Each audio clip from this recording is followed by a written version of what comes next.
శ్రీ వెంకటేశ్వరుడు మాత్రం పాపము నుండి బయట పడయ్యడానికి, జనులను ఉద్ధరించడానికి వచ్చినటువంటి అవతారం వెంకటేశ్వర అవతారం. అందుకే మిగిలిన అవతారములన్నీ ఒకెత్తు, వెంకటేశ్వర అవతారం ఒక్కటి ఒకెత్తు. అంతటి కారుణ్యమూర్తి. అందుకే తిరుమల వైకుంఠమనగ గైసేసిన మీ సలలిత కరుణాహృదయము కలనైనను మరువరాదు కంజదలాక్ష అంటారు.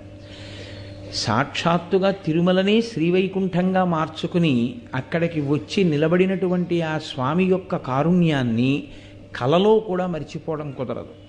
అంతటి అనుగ్రహ ప్రదాత. వెంకటాచల క్షేత్రం గురించి చెప్తూ పెద్దలు ఒక మాట అంటారు. స్కందపురాణంలో ఈ విషయం గురించి ప్రస్తావన ఉంది.